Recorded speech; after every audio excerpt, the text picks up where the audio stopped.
I think for a democratic country to exist peacefully, it needs very strong upper class to exist within it.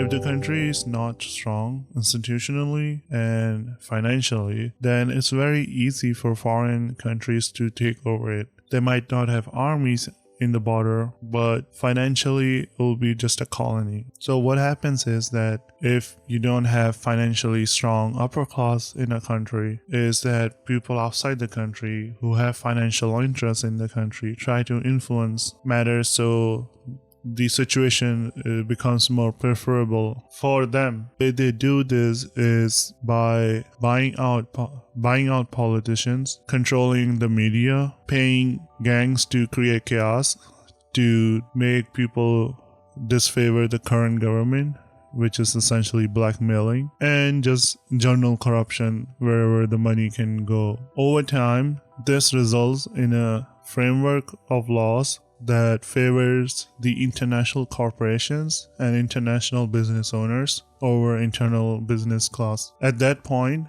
the country is basically owned by foreign rich nobles, and they are protected by the law of the land. Only thing that can change at that point is revolution. If you look at USA and you see it as a very successful democracy, the reason USA is successful as a democracy so far, not the most successful but very successful, is because USA had relatively very peaceful time and had a fresh start. USA didn't have anyone inside who was already powerful financially, and they didn't try to hinder the progress of democracy and laws. And geographically, USA was very isolated from the rest of the world, so they didn't try to influence the system of government. For example, a lot of small new countries that became free recently, historically speaking, continue to struggle due to their military takeovers. For example, what happened in Burma right now. This is the most recent example. While